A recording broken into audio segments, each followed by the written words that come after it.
Maunlad na Pilipino sa 702 DZAS Radyo TV, Agapay ng Sambayanan. Ako po si Janeline Arcelias Intoy, the Chairperson of Pistales Agriculture Cooperative of Hampang, Argao, Cebu. Makinig po kayo sa Maunlad na Pilipino Radio Program ng Department of Agriculture. Dito lamang sa 702 DZAS. Suportahan po natin ang mga Pilipinong magsasaka at mangingisda. Ella Arsiaga. Para sa Maunlad na Pilipino sa 702 DZAS FEBC Radyo TV, Agapay ng Sambayanan. Gumigising ng maaga, panibagong hamon sa'kin ng araw na to. Magsusumikap at nangangarap para lamang sa inyo. Muli, isang magandang araw po sa ating lahat mga ka-agri. Ito ang Maunlad na Pilipino kung saan ay hatid po namin sa inyo ang kaalaman, balita at talakayan na iikot sa sektor ng agrikultura. Bago po ang lahat ng yan, tayo po ay nagpapasalamat po muna sa pamamagitan ng panalangin. Inanyayahan po natin ang lahat na sumabay o sumama po sa ating panalangin. Panginoon, sa gitna ng sama ng panahon, patuloy mo po kami ingatan at ilayo sa anumang panganib. Bigyan mo po kami, Lord, ng kapanatagan, lakas at karunungan upang manatiling ligtas at handa. Naway maging payapa ang aming paligid at mabilis na lumipas ang unos. Itinataas rin namin ng simula kabuuan hanggang lapag ng programang ito. Ito po ang aming samot dalangin sa matamis na pangalan ng inyong anak. Amen. At para sa salita ng karunungan, sa pagiging po natin, bukas ang isip, doon pumapasok ang bagong karunungan. Magandang umaga po. Ako po si Ella Arsiaga at ngayon po ay araw ng Sabado, ika-22 sa buwan ng Agosto, taong 2026. Welcome po sa Season 8, Episode 34 ng Maunlad na Pilipino dito sa 702 DZAS FEBC Radio TV, Agapay ng Sambayanan. At sa mga kaka-tune in pa lang po, ay accessible po tayo via online streaming ng dzas.febc.ph, gayon din po sa Facebook, sa 702 DZAS FEBC Radio TV, Facebook page po tayo. And of course, sa mga nakikinig po sa Talapihitang 702 po tayo, sa AM Band, of course sa radio po yan. At nais po nating batiin ng ilang mga individual, lalo na po yung mga nag-iwan ng kanilang mensahe sa ating program link. Kabilang nga po dyan si Ma'am Marlo Barbosa de Osera. Magandang umaga po. Naku, baha po sa amin sa Malolos. Ingat po ang lahat. God is good all the time, wonderful and hopeful Saturday morning everyone. Mula po ito kay Sir Ronald Young. Good morning po, blessed day po, amen. Mula naman po kay Ma'am Jennifer Arile Cristalino sa Tingin. Ayun. At dun po sa ating parang naging mensahe po at naiwan po sa ating tagapakinig, Sir Federico Termulo Jr., angat ang sarili kapag iniangat ang iba. Yun, mukhang talagang nakaantabay po tayo sa start ng ating program. Thank you so much, sir. Mapagpalang umaga po sa ating lahat. Mula po kay Sir Epifanio Salvador, good morning, share it. Ayun. At meron tayong feedback from Tita Irene Salonga. Thank you, Ate Ella. Ganda ng topic about basura. May post din ang isang pastor namin. Nag-attend sila meeting about garbage. So, thank you po. Good morning po, Ate Ella, and all listeners na MNP. Once again from Tita Irene Salonga. Thank you po for giving feedback po sa ating naging panauhin last Saturday. In fact, nag-iwan po sila ng mensahe rin sa atin ng pasasalamat. That would be from the National Convergence Initiative for Sustainable Rural Development. Thank you very much po. At yun nga po, talagang napapanahon po ito at nagkakaroon po talaga ng mga epekto sa ating kapaligiran, hindi lamang dun sa nagtapon mismo ng basura, sabihin na natin, but of course doon sa lahat na affect noong nagbarang naipong mga basura po. And everyone, alam po natin yan. Meron tayong maliit man, kung titingnan mo, hindi mo makita pag tinago mo yung sarili mong basura, kakatulong ka na pala sa ganoong paraan. So, always be mindful po, no? Thank you so much po for giving that feedback po sa ating naging topic. And meron pa po tayong mga messages from Sir Nestor Ballesteros. God bless. God bless. Good morning, Ma'am Ella, at sa lahat ng mga magsasaka, listeners. Salamat at may ulan para sa mga magsasaka sa Region 2. Tama po. Ayun, ito po din yung ating binabahagi from time to time sa mga kakilala natin. Itong mga pag-uulan ay blessing po.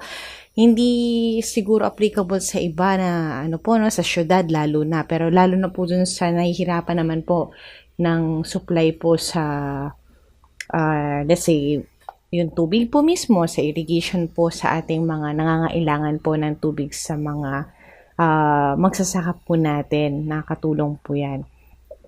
So, ayun po, meron din po tayong message mula kay Nora Cancela. Blessed morning po, MNP.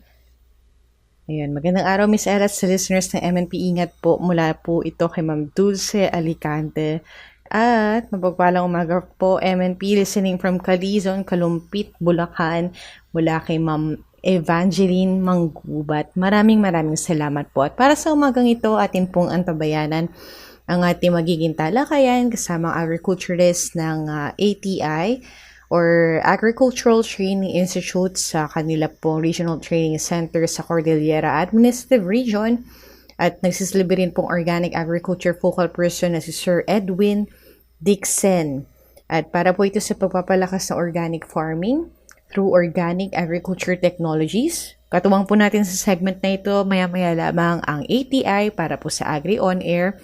Thank you so much po, Sir Derek, para po sa panayam na ito sa araw na ito. At bukod dyan, tunghayan din ng Regions on the Go.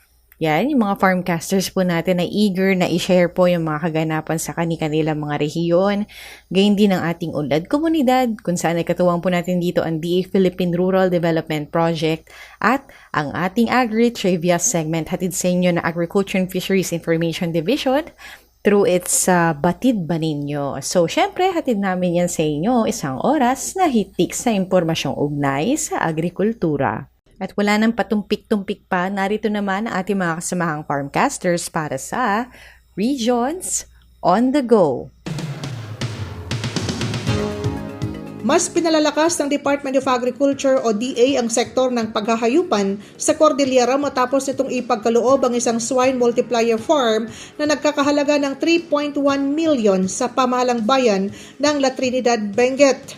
Isinagawa ang turnover ceremony noong Agosto 5 sa Barangay Alno, La Trinidad. Kabilang sa proyekto ang 20 katutubong inahing baboy o native gilts, isang breeding boar, pasilidad para sa pagpaparami ng baboy, mga makinarya at kagamitan, at iba pang kinakailangang supply para sa maayos na operasyon ng pasilidad. Layunin ng proyekto na palakasin ang industriya ng pagbababoy sa La Trinidad sa pamamagitan ng pagkakaroon ng tuloy-tuloy na mapagkukunan ng dekalidad na breeding stocks. Magsisilbi rin itong learning at production facility para sa mga lokal na magbababoy, lalo na ngayong patuloy na hinaharap ng sektor ang epekto ng African Swine Fever o ASF. Inaasahang makakatulong din ito sa muling pagpaparami ng populasyon ng baboy at sa pagpapatupad ng mas mahigpit na biosecurity at makabagong pamamaraan ng produksyon. Sa kanyang mensahe, sinabi ni Dr. Arlene M. Sagayo, Regional Technical Director for Research ng DA-CAR, na nakasalalay ang tagumpay ng proyekto sa pagtutulungan ng lahat ng mga katuwang nito. Anya, hangad ng DA na maging huwaran ng La Trinidad sa pagpapatakbo ng isang matagumpay na swine multiplier farm na maaaring tularan ng iba pang mga lokal na pamahalaan sa rehiyon. Samantala, binigyan diin naman ni Mayor Romeo K. Awingan na ang proyekto ay pananagutan ng buong pamahalaan at ng lahat ng mga stakeholder upang matiyak ang pangmatagalang pakinabang nito para sa mga magbababoy at sa komunidad. Ang proyekto ay bahagi ng Livestock Economic Enterprise Development o LEAD program ng Department of Agriculture na naglalayong palakasin ang kabuhayan ng mga livestock raisers sa pamamagitan ng pagbibigay ng dekalidad na breeding stocks, infrastruktura, kagamitan at technical na suporta. Jovelyn Valenciano mula sa Department of Agriculture, Cordillera. Pinangunahan ni Pangulong Ferdinand R. Marcos Jr., Department of Agriculture Secretary Francisco Chu Laurel Jr., ang inspeksyon sa bagong rehabilitasyong 600 pesos milyong Sual Fish Port at ang opisyal na paglulungsad P20 bigas meron na sa bayan ng Sual, Pangasinan noong Hulyo 30, 2026. Sa ilalim ng pamamahala ng Philippine Fisheries Development Authority, sumailalim sa malawakang modernisasyon ang nasabing pasilidad na natapos noong Hulyo 20 upang mapataas ang kapasidad at level ng serbisyo nito sa riyon. Kabilang sa mga naipatayo at naiayos sa pasilidad ang cold storage, fish processing facility, market hall, expand pier, commercial building, admin building, water tank, stair landing, sorting area at food stalls. Kasabay ng inspeksyon sa fish port, formal ding inulungsad ang 20 pesos bigas meron na, kung saan humigit kumulang 5,000 kilo ng murang bigas ang naibenta sa mga kwalipikadong benepisyaryo sa bayan. Kabilang sa mga nakabili ng P20 kada kilong bigas, ang mga mamamayang kabilang sa PWD, solo parents, magsasaka, mangingisda, Pantawid Pamilyang Pilipino Program beneficiaries at mga kasapi ng Tricycle Operators and Drivers Association. Ang Benteng Bigas Meron na program na inuutos sa atin ng Pangulo ay tinutukoy at in-expand pa natin. Tuloy-tuloy ito hanggang 2028. Pahayag ni Kalihim Laurel, binigyang diin ng kalihim na ang mga pinapamahaging bigas sa ilalim ng programa ay nanggagaling mismo sa mga lokal na magsasakang Pilipino, isang hakbang upang suportahan ang lokal na sektor ng agrikultura, habang pinapababa ang gastusin sa pagkain ng mga pamilya sa buong bansa. Nag-uulat mula sa Riyong Ilocos, Reyna Lingorospe. Nagpulong ang mga pinuno ng magsasaka at mga kinatawan ng Micro, Small and Medium Enterprises o MSMEs nitong Hulyo 28, 2026 sa DARFO 3 Back Conference Room sa Diosdado Macapagal Government Center, Barangay Maimpis sa lungsod ng San Fernando, Pampanga upang talakayin ang mga oportunidad sa sektor ng agrikultura. Ang pulong ay pinangunahan ng High Value Crops Development Program o HVCDP ng Department of Agriculture Regional Field Office 3 sa ilalim ng pamumuno ni Engineer ABP David, ang Regional HVCDP Focal Person, maging ng National Urban and Peri-Urban Agriculture Program o NUPAP at Agricultural and Fisheries Logistics Office o AFLO. Naging katuwang sa aktibidad ang Agribusiness and Marketing Assistance Division o AMAD, Research for Development Division, Department of Trade and Industry at Tarlac State University. Formal na binuksan ng aktibidad sa pagbibigay ng welcome remarks ni Engineer ABP David na siya ring National Program Director ng Sagip Saka Program. Kanyang pinasalamatan ng suporta ng mga magsasaka, lokal na pamahalaan at mga katuwang na ahensya. Binigyang diin niya ang kahalagahan ng direct market linkages sa pagitan ng mga magsasaka at mamimili upang magkaroon ng mas magandang oportunidad sa merkado at tumaas ang kanilang kita. Bukod dito ay pinakilala rin niya ang mga pangunahing bahagi ng Sagip Saka Program, partikular ang direct procurement mechanism nito para sa mga lokal na produktong agrikultural mula sa mga kwalipikadong magsasaka, farmers cooperatives and associations o FCAs, sole proprietors at mga MSMEs na nakarehistro sa Farm and Fisheries Enterprise Development Information System o FEDIS. Tinalakay din niya ang iba't ibang interbensyon at grant financing assistance sa ilalim ng programa at hinimok ang mga kwalipikadong FCAs na interesado sa mga inisyatibong ito upang mapalakas ang kanilang market competitiveness at enterprise development. Kasunod na tinalakay ni Ms. Maria Fatima David, Senior Trade Industry Development Specialist ng Department of Trade and Industry, ang tungkol sa mga oportunidad sa pamumuhunan at mga kinakailangang suporta ng mga MSME sa sektor ng agrikultura sa rehiyon. Sinundan ito ng presentasyon mula sa Tarlac State University kung saan inihayag ng institusyon ang kanilang mga umiiral na teknolohiya sa pagpoproseso at mga value-adding intervention para sa mga napiling priority commodities. Ibinahagi naman ni Engineer Glory Ann Herrera, ang Market Specialist 1 mula sa AMAD, ang mga estratehiya sa market linkages, mga oportunidad sa agribusiness at ang iba't ibang suportang serbisyo ng kanilang dibisyon para sa mga farmer-led MSMEs. Mula naman sa Research for Development Division, prinesenta ni na Ms. Ann Margaret Toralba at Mr. Geoffrey C. Abon ang mga inisyatibo ng kanilang dibisyon sa pananaliksik upang makabuo ng mga makabagong teknolohiya at value-added products para sa mga high-value crops. Nagtapos ang programa sa isang masiglang open forum kung saan malayang nakipagpalitan ng kaisipan at mungkahi ang mga magsasaka at ibang institusyon. Sa kabuuan, layunin ng ugnayang ito na tulungan ng mga lokal na magsasaka na maging ganap na entrepreneur sa pamamagitan ng paggamit ng modernong teknolohiya, pagpapataas ang halaga ng kanilang ani at pag-uugnay sa kanila sa mas malalaking pamilihan. Melody Alejandre para sa AgriBalita, Central Luzon. DA Mimaropa 4Ks program nakibahagi sa pagsasanay para sa climate resilient backyard farming sa Occidental Mindoro. Nakibahagi ang Department of Agriculture Mimaropa sa pamamagitan ng Kabuhayan at Kaunlaran ng Kababayang Katutubo o 4Ks program sa isinagawang Livelihood Skills Development Training on Climate Resilient Backyard Farming and Agri-Enterprise Development ng National Commission of Senior Citizen o NCSC noong ika-30 ng Hulyo 2026 sa Barangay Bayutbot, San Jose Occidental, Mindoro. Nagsilbing panauhing tagapagsalita si Community Development Officer 1 Emmanuel V.O. Chavez ng 4Ks program. Sa kanyang talakayan, ibinahagi niya ang mahalagang kaalaman tungkol sa climate resilient backyard farming, tamang pamamaraan ng pagtatanim ng mga gulay at mga estratehiya sa pagpapaunlad ng maliliit na agri-enterprise bilang karagdagang mapagkukunan ng kabuhayan. Bilang bahagi ng suporta ng kagawaran ng pagsasaka, namahagi rin ng mga butong gulay sa mga senior citizen na lumahok sa pagsasanay. Layunin ng pamamahaging ito na hikayati ng pagtatag ng mga backyard garden upang makatulong sa pagkakaroon ng sapat at masustansyang pagkain sa bawat tahanan habang nagiging karagdagang pagkakakitaan ng mga benepisyaryo. Ayon sa DA Mimaropa, mahalagang mapalawak ang kaalaman at kakayahan ng mga komunidad upang makabuo ng matatag, napapanatili at climate resilient na kabuhayan lalo na sa harap ng mga hamong dulot ng pagbabago ng klima. Sa pamamagitan ng mga ganitong gawain, patuloy na isinusulong ng DA Mimaropa ang pagpapalakas ng kabuhayan ng mga komunidad at ang pagkilala sa mga mahalagang ambag ng mga senior citizen sa pagpapaunlad ng sektor ng agrikultura. Para sa DA Mimaropa, Monica Vergara, nagbabalita.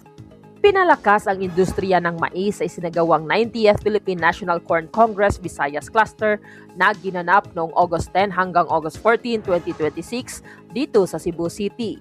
Pinangunahan ito ng Department of Agriculture Central Visayas o DA7, katuwang ang Philippine Maize Federation Inc. o PhilMaize at dinaluhan ng mga stakeholders mula Western, Central at Eastern Visayas, gayon din mula sa Negros Island Region. Tema ng Kongreso, ang Empowering Farmers Through Intensive Post-Harvest Establishment and Market Access in Luzon, Visayas, and Mindanao. Binigyang diin dito ang pagpalakas ng post-harvest facilities upang mabawasan ang pagkalugi sa ani, mapanatili ang kalidad ng produkto, at mapataas ang kita ng mga magsasaka. Kasabay nito, isinusulong din ang mas malawak na market access upang maiugnay ang mga magsasaka sa mga buyers, processors at iba pang potential partners. Binigyang pansin din ang potensyal ng Cebu bilang corn hub ng rehiyon. Ayon kay Cebu Governor Pamela S. Baricuatro, mahalagang gawing sulit ang pagsasaka para sa mga magsasaka. Aniya, hindi sapat na sabihang magtanim at mag-ani ang mga farmer kung wala namang malinaw na merkado para sa kanilang produkto. Samantala, ipinahayag ni DA7 Regional Executive Director Angel C. Enriquez ang pangako ng ahensya na suportahan ng mga corn farmers sa pamamagitan ng teknolohiya, infrastruktura at market opportunities. Sa mensahe naman ni DA Assistant Secretary for Operations ASEC Unicols Manalo, binigyang diin ang kahalagahan ng kolektibong pagkilos ng national government, local government units, farmers, private sector at iba pang stakeholders. Sa pamamagitan ng Kongreso, layunin ng DA na higit pang mapalakas ang produksyon, post-harvest support, processing at market linkages para sa mas matatag na industriya ng mais at mas magandang kabuhayan para sa ating mga magsasaka. J. Maico Bragas, nag-uulat mula sa Department of Agriculture, Central Visayas. Nagtipon ang Department of Agriculture Regional Field Office 10, mga local government unit, provincial veterinarians at hog industry stakeholders noong 14 ng Agosto upang talakayin ang mga hamon sa industriya at presyo ng karning baboy sa Northern Mindanao. Binigyang diin ni DA10 OIC Technical Director for Operations Verelo L. Tukid, DVM-MPM ang kahalagahan ng koordinasyon upang matukoy ang mga hakbang na makatutulong sa mga mambababoy at mga konsumante. Tinalakay ang epekto ng pang-aangkat ng karning baboy, presyo ng imported at lokal na baboy, traders pricing, supply conditions at mga pagtaas ng pork minimum access volume sa ilalim ng Executive Order No. 116 Series of 2026. Samantala, tiniyak ni DA10 Livestock Program Focal Person Jinky Siyap na isinasaalang-alang ng ahensya ang mga rekomendasyon ng stakeholders upang makabuo ng mga hakbang para suportahan ang mga mambababoy at mapanatili ang katatagan ng lokal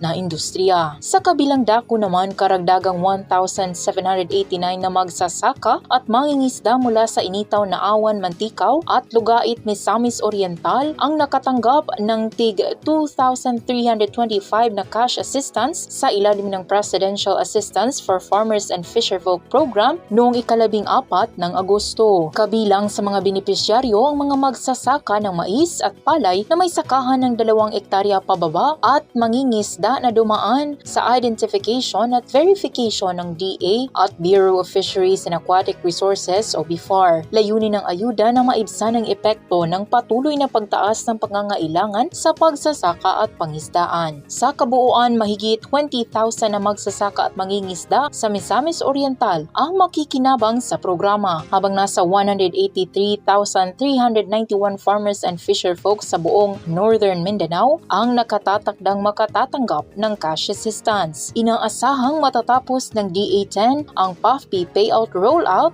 ngayong buwan. Para sa Maunlad na Pilipino, ito po si Nazangana mula sa Region 10. Ella Arsiaga. Para sa Maunlad na Pilipino sa 702 DZAS FEBC Radyo TV, Agapay ng Sambayanan. At para sa edisyong ito ng Agri On Air, mga ka-agri, ang Agri On Air po ay ating segment katuwang ang Agricultural Training Institute. Maraming salamat po. At para sa araw na ito, upang pag-usapan po natin ang pagpapalakas ng organic farming through organic agriculture technologies, makakasama po natin ang agriculturist po from the Agricultural Training Institute, Cordillera Administrative Region, at ang Organic Agriculture Focal Person po natin na si Sir Edwin Dixon. Welcome po sa ating programa, sir, dito po sa ating segment na Agri On Air. Kamusta po kayo? Hey, maganda man po. Kahit bumabagyo ay kinaman po kami dito sa Cordillera. Opo, talagang ang ating bansa ay nakararanas ng sa panahong ito ay malubhang mabibigat na pag-ulan. At para po sa ating talakayan ngayong araw na ito, maaari po ba nating ibahagi po, sir, yung layunin po ng ating isinagawang training o pagsasanay sa Organic Agriculture Technologies? Okay, actually yung naganap na training o kaya yung ikinandak namin na training dito sa Cordillera, ito ay patungkol doon sa training on organic agriculture technologies. So, ang kanyang mga core goals ay ang mga sumusunod po. I-promote ang sustainable farming by advancing organic agriculture as a practical system to improve soil fertility, protect the environment, and safeguard public health. Also, strengthen ang organic certification dito sa Cordillera by enabling local groups and smallholders to meet requirements for the Participatory Guarantee System o PGS and qualify as organic certifying bodies. And thirdly, empower extension workers at saka farmers through upscale activities for agricultural extension workers to effectively educate farmers on science-based and organic alternatives. So ang naging specific objectives po ng training ay magkaroon ng technology mastery po ang ating mga participants. So by training participants on the different organic farming technologies with also demonstrations or hands-on approaches and the production of organic fertilizers, mga ganon, concoctions in extracts like fermented plant juice, fruit juices, among others, compost as well, at saka natural pest management, including yung mga feed formulations. At saka malaman ang mga regulatory compliances by providing clear orientation on the salient provisions or the implementing rules and regulations ng RA 1155 o yung tinatawag na Organic Act of 2020. So na-discuss po yung mga Philippine National Standards or PNS for Organic Agriculture, Crops and Livestock Production, including proper recording and documentation po. Okay po. So sir, dito nga po may follow-up question po tayo sa mga nabanggit natin, no? Mahalaga, bakit po kaya yung pagsasanay po natin ng organic agriculture technologies ay mahalagang patuloy po nating palawakin? Actually, kailangan kasi ang environmental protection by restoring soil health. Also replacing degraded, chemically heavy soils with nutrient-rich organic matter using compost, farm waste, cover crops, and yung practice ng crop rotation. Maprotektahan din ang biodiversity, yung ating flora o your plants and fauna or animals through preservation of local ecosystems, beneficial insects o kayong organisms, and pollinators by banning synthetic pesticides as well as chemical fertilizers. So, ma-reduce din ang water pollution by stopping agricultural chemical runoff from contaminating our local rivers, groundwater, and coastal aquatic life. Ma-promote din po ang health and safety, lalo na ang protection ng mga farmers through elimination of direct daily exposure to toxic synthetic chemicals that causes acute as well as chronic health issues for agricultural workers o kaya farmers. So provide safer and nutritious food also by ensuring consumers to eat clean fruits, of course, mga vegetables na nangagaling po dito sa Cordillera or Baguio, rice free from dangerous pesticide residues as well as contaminants. And then yung sa climate resilience and economy that combats climate change by increasing carbon storage in healthy soils, helping the region handle extreme weather and natural disasters or calamities. At saka lowering import dependence kasi karamihan ng mga small farmers po ay bumibili ng expensive as well as imported synthetic fertilizers, toxic substances, at saka chemical inputs. At saka ma-improve ang livelihood ng farmers na kailangan ma-boost ang farm income and market value through supportive national policies like the National Organic Agriculture Program or NOAP and local certification systems through PGS. Yun po. Meron din po tayo mga inaasahang epekto nito sa kabuhayan po ng ating mga magsasaka at mga isda marahil at sa kanila pong komunidad, Sir Edwin. So sa ATI RTC CAR po, ano po ba yung papel ng pagsusulong po natin ng organic agriculture or OA po sa ating rehiyon? Actually, as indicated sa key roles ng ATI under the Republic Act 11511 ay ang mga sumusunod. Yung pagkakaroon ng PGS training and capacity building. So ATI conducts specialized trainings on organic agriculture, legal frameworks, standards, and the PGS procedures as well as processes to help farmer groups secure local organic certification. At saka yung LGU and extension support by partnering with LGUs and agricultural extension workers to scale grassroots adoption of sustainable farming practices or methods, as well as curriculum and certification preparation by working with Bureau of the Agriculture and Fisheries Standards or yung BAFS to roll out preparatory programs that align smallholder farms with the national organic guidelines, regulations, and protocols also. At saka bilang isang training institution, ang mahalagang papel ng ATI sa rehiyon ay turuan ang mga magsasaka sa mga bagong pamamaraan ng pagsasaka at dapat angkop sa pamantayan na ginawa ng Bureau of Agriculture and Fisheries Standard. Isa pa, gabayan ang mga farmers tungo sa pagkamit sana ng organic certificate o yung tinatawag na participatory organic certificate at ma-accredit din sila bilang organic certifying bodies o kaya OCD. So, ang magandang balita naman dito sa Cordillera ay ang total individuals po na na-certified as organic under PGS ay 59. And meron po kami 8 accredited as organic certifying bodies as of December 2025. At saka makatulong man lang ang Cordillera Region sa national targets through the National Organic Agriculture Program na i-convert and allocate 5% of the total agricultural land area to organic farming kasi ang National Agriculture area is 6.31 million hectares at ang TAR naman ay may 200,685 hectares. Ayan. At nabanggit po natin ang ating ang mga kasamahan sa Bureau of Agriculture and Fisheries Standards. And speaking of standards, of course, ang ating OA focal person na si Sir Edwin, mapapalawanag po ito ng maigi. Ano po ba yung kahalagahan ng ating Philippine National Standards or PNS po para sa organic agriculture?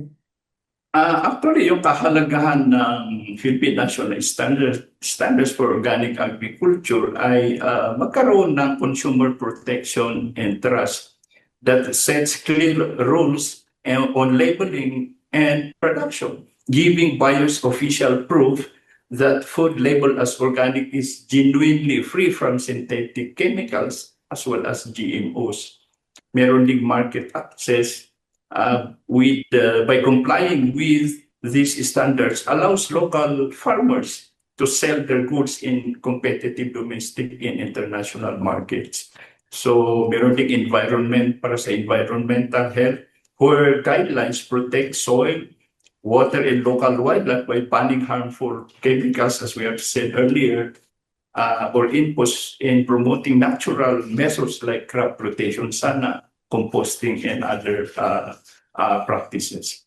So meron ding uniform guidelines na ginawang BAS or handled by the Bureau of Agriculture and Fisheries Standards. The standards create a single system for certification bodies to evaluate crop production, livestock, as well as processing na uniform po siya. Ayun. At dito po natin na-ensure o natitiyak na ang kalidad at integridad ng ating mga gawain po sa organic farming ay talagang nasa kalidad, kumbaga. So sa ating kasunod na katanungan, Sir Edwin, ano po yung mga bagong teknolohiya at makabagong pamamaraan sa organic agriculture na atin pong tinalakay doon sa ating pinag-uusapan na training? Actually, yung mga tinuro namin sa mga participants o kaya mga farmers dito sa Cordillera ay yung mga ginawa rin ng BABS, yung mga current applicable Philippine National Standards on Organic Agriculture for crops as well as livestock and other commodities. At mga ibang tinuro po namin dito ay in-assist kasi namin yung mga common na kailangan ng mga farmers o kaya mga practitioners or would-be practitioners. Kaya based doon sa Philippine National Standard ay tinuruan namin po sila ng gumawa ng kanilang sariling feed formulations. Yun nga, base doon sa PNS. Kasi dito medyo alam mo na mga Cordilleras ay carnivorous, ngayon siyempre they have to raise animals like chicken, pig, and other animals para po sa pangkabuhayan. So yun ang isa naming tinalakay doon with demonstration, of course, within dry feed formulation and utilization, preparation ng mga potting or soil media para sa organic vegetable production kasi nakita namin na of course kailangan maging healthy yung kanilang seedling na may produce so that assured po ang mataas na yield or production. At saka mga paggamit or dosages ng Mokosaco kasi di alam po ninyo na dito po na-pilot yung Mokosaco. So ito ang aming ipinopromote para po magamit ng ating mga practitioners yung kahalagahan kasi pwede siyang gamitin as deodorizer or sanitizer, pwedeng gamitin as fertilizer as well as pesticide, at pwede rin siyang ihalo sa pagkain o inumin ng mga alagang organikong hayop. At mga iba-iba kasing preparation at paggamit ng mga concoctions as well as extras using yung updated version kasi of course meron din siyang updates doon sa mga paggawa ng mga concoctions na dati po namin tinuturo. Kaya yun po ang aming ibinahagi sa aming mga participants. And then of course yung paggawa also ng compost tea or vermi tea preparations as organic foliar fertilizers kasi ito ang isang madaling masundan ng ating mga farmers. And then of course, we teach also yung installation ng water filtration system. Ito ay in response sa result ng water analysis kung magpa-analyze ang ating mga farmers kung positibo siya sa contamination. So kailangan nilang mag-install ng water filtration system. So actually, meron kaming ginawang module on this aspect. At meron din kaming ginawang farm records keeping kasi ito ang isa sa mga minor requirements na hinahanap ng organic certification. And we are sure po, nandito po sa ating mga idinisenyong mga bahagi ng ating modules, trainings, madali po itong may apply ng ating mga magsasaka and mga practitioners po na nabanggit natin just now. At ang mga technology na ito ay nakatulong sa ating tinatawag na sustainable farming. At sa ating kasunod na katanungan, yung hands-on po nating demonstration, syempre. Sa panahon na to, uso na po yung mga hybrid setup, no? Pero bakit po kaya mahalaga pa rin na tayo ay hands-on sa mga ganitong uri ng pagsasanay? Actually, yung pagkakaroon ng hands-on, kaya siyempre pagtuturo at saka siyempre with demonstration as well as hands-on ay base kasi sa mga studies ay ito ay it bridges theory and practice. Siyempre pag panay theory lang siya, kulang din, hindi ka agad makukuha lahat ng ating participants.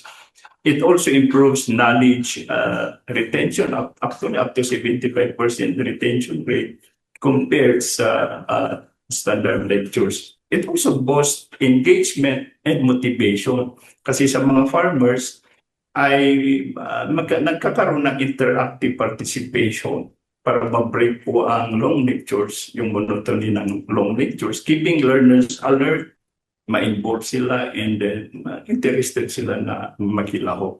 At saka improves immediate feedback para kami mga trainers can spot mistakes in the real time, correct errors instantly kung meron man, and guide participants toward the correct standard before bad habits form. So napakaganda. Yes, sir. At saka, yes, at saka dito kasi pagkakaroon ng hands-on ay hindi kasi lahat ng mga farmers o participants ay may taas na pinag-aralan. Kaya kung nagkaroon ng actual na paggawa ng mga critical na parte o kay aspeto ng pagsasaka, gaya ng mga sumusunod, yung nabanggit ko kanina, yung actual na paggawa ng mga feed formulations na wet and dry, preparation ng mga concoctions and extras. Ito ay actual po na pinagawa namin sa kanila, paggawa rin ng soil, tsaka potting media kasi nakikita na namin na sometimes hindi healthy yung tinatanim. So kailangan din nila yun. At saka yun nga paggawa ng compost over meat preparation kasi in a week's time, pwede na nila kagad magamit. Okay, sandali lang, magbabalik ang maunlad na Pilipino makalipas ang ilang sandali. Ikaw, ang pipiliin araw-araw. Ganyan dapat magmahal. Hindi lang dapat isang araw, isang buwan, isang taon. Dapat araw-araw. Parang pagiging responsible, araw-araw.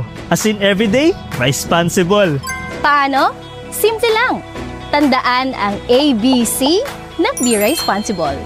A, as in avoid rice wastage. Ibig sabihin, kumuha lang ng kayang ubusin. Order ka na lang ulit kapag nabitin sa kanin. B, buy our farmers' rice. Dapat, bigas ng Pilipinas ang binibili natin. Suportahan natin ang produkto ng mga Pilipinong magsasaka. At syempre, para sa C, Choose healthier rice. Subukan ng masustansyang brown rice na makatutulong sa mas wastong nutrisyon, kontroladong blood sugar at kalusugan ng puso. Ang pigmented rice naman tulad ng red at black rice ay tumutulong palakasin ng resistensya para labanan ng pagkakaroon ng sakit sa puso, cancer at diabetes. Meron ding high zinc rice na tumutulong mapabuti ang resistensya, maayos na paglaki ng bata at mas ligtas na pagbubuntis. Habang ang low glycemic index rice naman ay angkop sa mga may mataas na blood sugar level at overweight o obese. May iba pang healthier rice na pwede mong subukan. Pwede mo ring subukan ng rice mix. Mas masarap na, mas masustansya pa. Subukang ihalo ang adlay, mais, saba at iba pa sa kanin. May linamnam at sustansya ang mga ito na wala sa puting kanin. Tatlo lang ang ABC ng Be Responsible. Madali lang tandaan. Kaya isa isip, isa puso, at isa gawa mo na. Let's be responsible every day. Visit Be Responsible Facebook page for more information. Uy! Nakain mo to, Junjun! Hala, ano yun? Halimaw ba yun? Tatakbo pa tayo, Junjun? Tatahulan ko ba? Ano gagawin natin? Chub-chub! Okay ka lang? Bunso, tandaan mo lagi. Para hindi ka makagat, maging maingat. Kapag natatakot si Chub-Chub, lumayo ka muna. Kausapin mo siya ng malambing. Chub-chub! At dalhin mo siya sa bahay niya. Uwi ka muna! Oo nga, sige. Hindi nakakatakot dito. Salamat, Junjun! Hindi na ako ganun kakabado. Pero uy, huwag ka muna alis ha. Maging maingat pag natatakot ang aso. Para iwas kagat at kalmot. Basta wais, iwas rabies. Ella Arshaga. Para sa maunlad na Pilipino sa 702 DZAS FEBC Radyo TV, Agapay ng Sambayanan. Welcome back po sa ating discussion para po sa bahagi ito ng ating programa. Curious question lang po, Sir Edwin. Yung mga practical po nating parts ng training, saan po ba siya ginaganap? Doon po sa mismong training site, meron po tayo? Yes, ma'am. Actually, dito naman sa ATI, ay malawak-lawak ang aming. So, minsan ginagawa na namin. Meron kasi kaming demonstration area, tinatawag namin urban agriculture farm. Wow. Kaya doon namin actual na ginagawa yung Naka-excite mag-aral po dyan dahil syempre kita nila yung sabi nyo nga pinag-bridge yung theory and yung practice. At sa atin naman pong susunod na tanong, paano po nakatulong yung OA sa pangmatagalang produktibidad or may productivity po natin sa farming, and yung atin po isama na natin syempre kaugnay po yung sa ating pangangalaga ng kalikasan. Actually, yung mga pwedeng benepisyo, yung sabi mo kanina para sa pangmatagalang productivity or produktibidad ay magkaroon ng long-term farm productivity ang ating mga farmers by rebuilding soil fertility. Instead, yung sabi ko earlier, na paggamit ng chemical fertilizers that degrade land over time. Organic farming uses, of course, compost, mga manure, mga farm waste, green cover crops to enrich the soil with organic matter and living macro as well as microorganisms. At saka maging drought at climate resilient dahil ang healthy organic soils hold moisture much better than yung mga depleted soils, protecting crops from failing during dry spells and extreme weather conditions. Meron din siyang natural disease control, soil crop rotation in inviting also beneficial insects or organisms, stop pests and plant diseases from taking over, creating a stable system that requires fewer emergency inputs. At saka magkaroon ng economic stability kasi yun nga, at least ma-avoid yung paggamit ng mga synthetic fertilizers and pesticides. At saka maprotektahan po ang environment, lalo na ang mga workers or farmers doon sa paggamit ng mga tinatawag natin itong mga waterways o kaya siyempre kailangan yung irrigation at saka washing ng kanilang products. So at least maiwasan yung harmful effects. And then of course, yun, sabi ko kanina, nabanggit yung biodiversity kasi kailangan talaga ma-avoid sana paggamit ng chemicals kasi siyempre mamamatay din naman ang mga yung tinatawag nating beneficial organisms and insects that can help pollinate and of course increase the production of our farmers and keeping nature in balance as well. So safety, healthy and nutritious food also para sa mga consumers at saka mamimili sa. So proud kami to say na at least yung product namin dito sa Cordillera ay safe na po kasi at least na napopromote na natin itong organic agriculture. Kaya marami na pong farmers ang yung nakikiparticipate o kaya sumusunod ng mga teknolohiya ng mga ito. Ayun. In addition po sa ating assistance na hindi sila binibitawan until the end, ano po kaya yung kahalagahan sa mga farmers organizations ng ating pong organic certification? And of course, after po this question, for the interest of time, nais din po nating malaman kung ano yung mga upcoming events ng ATI, RTC, CAR, and of course, your message po para sa ating mga nais magsimula o lumipat sa organic agriculture. Actually, gusto namin pong i-invite ang mga farmers na gustong sumali o kaya magsimula sa organic farming na umattend ng mga pagsasanay or training patungkol sa organikong pagsasaka para malaman ang mga teknolohiyang dapat sundin o tuparin batay sa Philippine National Standards for Organic Agriculture. Subukan nilang computein ang mga gastusin sa pagsasaka at paghambingin yung conventional way of farming dito sa organikong pagsasaka para malaman meron ba talaga silang kita o tubo at saka siyempre mga pakinabang. And then huwag ding mag-atubiling sumangguni o lumapit sa mga local government units through the municipal o kaya provincial agriculture office para sila po ay tulungan. And kung possible ay pasyalan ang mga establisadong organic farms para mabigyan kayo o yung mga farmers ng ideya kung paano magsimula.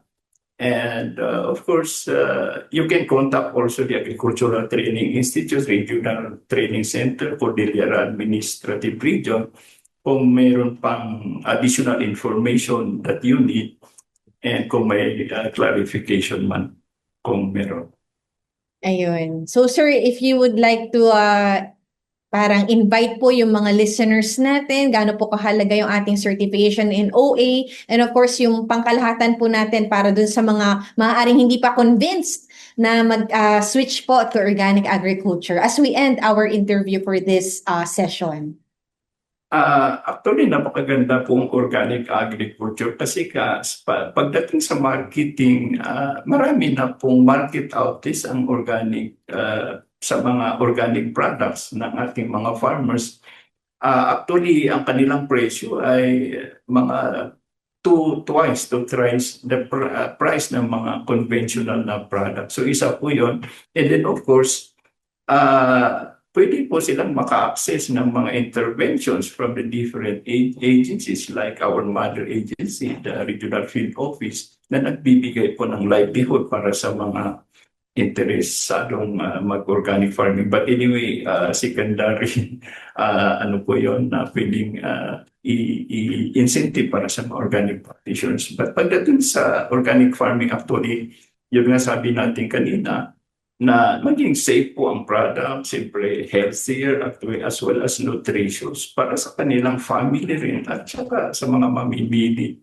So, gusto namin talagang i-promote itong organic farming, hindi lang sa paggamit, of course, pagsunod ng mga technologies, but of course, para talagang patunay na organic yung product, they have also to be certified or mag-apply ng organic certification para proof na yun na yung kanilang product ay genuine na organic product. Ayan. At para sa ating naging talakayan sa pagsusulong panglalo ng organic farming or agriculture sa ating bansa para po sa ATI CAR, nakasama po natin ng Organic Agriculture Focal Person and Agriculturist po mula sa ATI Cordillera Administrative Region. Walang iba kundi si Sir Edwin Dixon. Maraming salamat po.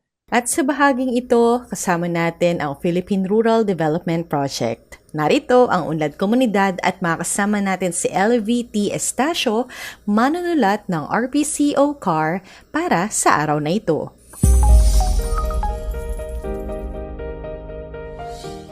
Ngayong umaga dito sa Unlad Komunidad, ating pakinggan ang pinakahuling update sa nagpapatuloy na pagpapabuti ng Pulakawayan Kamandag Farm to Market Road with Bridge sa bayan ng Asipulo, Ifugao.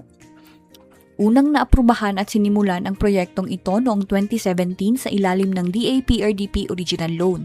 Gayunman, nahinto ang implementasyon nito matapos mabigong matugunan ng kontraktor ang mga itinakdang requirements at timeline ng proyekto. Muli itong isinailalim sa DA-PRDP Scale-Up sa pamamagitan ng repackaging ng subproject at formal itong naaprubahan noong May 2024. Makalipas ang 4 na buwan, isinagawa ng pamahalaang panlalawigan ng Ifugao ang groundbreaking ceremony bilang hudyat ng pagsisimula ng konstruksyon ng proyekto. Sa kasalukuyan, patuloy ang implementasyon ng nasabing FMR subproject na may mahigit 6 na kilometrong kalsada at 30 linear meter na tulay.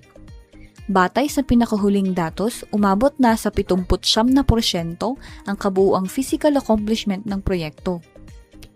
Kabilang sa mga kasalukuyang ginagawang trabaho ang PCCP concreting, konstruksyon ng U-type kanal na may masonry works at paglalagay ng scaffolding para sa steel girder para sa tulay. Kapag natapos ang proyekto, inaasahang magbibigay ito ng mas ligtas at mas mabilis na biyahe para sa mahigit 8,700 residente sa bayan ng Asipulo. Makatutulong din ito sa mas mabilis at mas murang pagbibiyahe ng mga magsasaka, pagpapadali ng pagpunta sa mga pamilihan, paaralan at iba pang pangunahing serbisyo at higit pang magpapalakas sa lokal na ekonomiya at konektibidad ng mga komunidad. Sa patuloy na pagtutulungan ng pamahalaan, mga lokal na pamahalaan at mga komunidad, patuloy na isinusulong ng DA-PRDP Scale-Up ang mas maunlad na Cordillera, isang subproject, isang komunidad sa bawat hakbang ng pag-unlad. Para sa iba pang impormasyon tungkol sa DA-PRDP, patuloy na makinig dito sa Unlad Komunidad ang programang panradyo ng Department of Agriculture Philippine Rural Development Project. Enabling communities, expanding opportunities.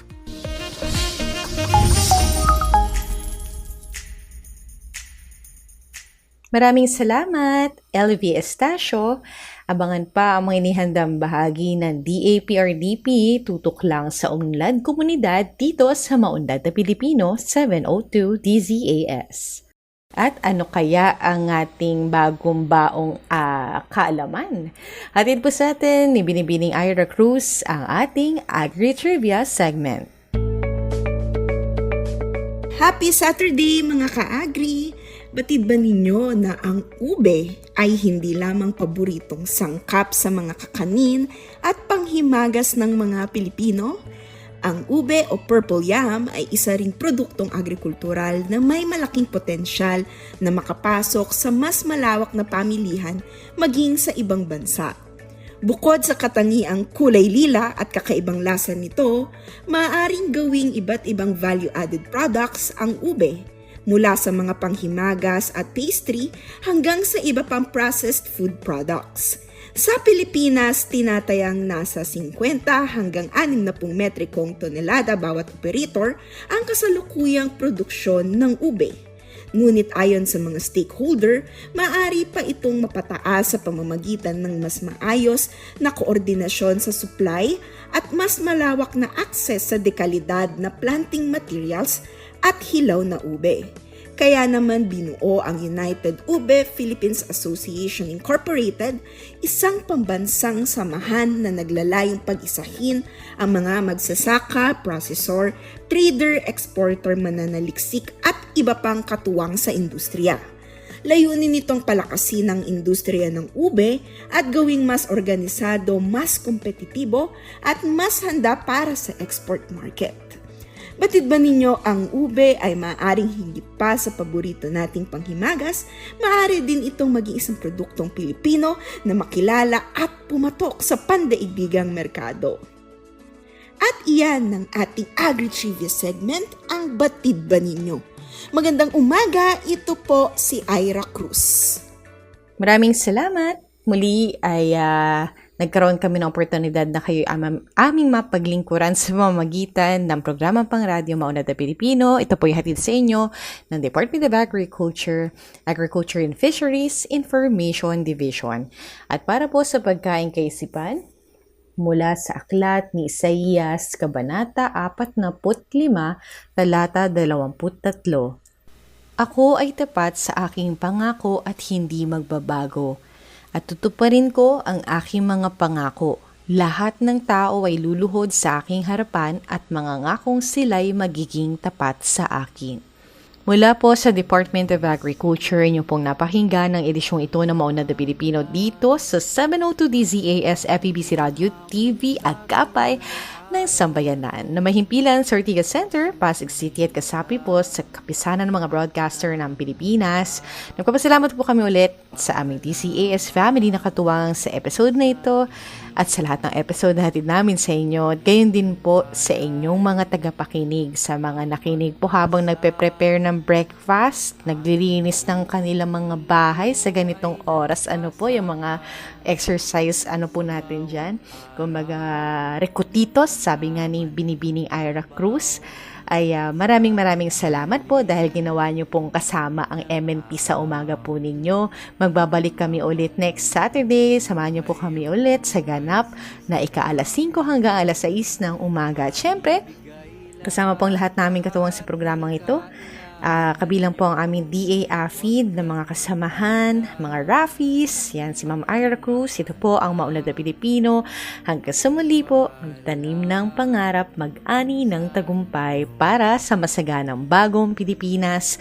Ako po si Ella Arsiaga at ingat po tayo. Enjoy the rest of the weekend! Maunlad na Pilipino sa 702 DZAS Radyo TV. Agapay ng Sambayanan.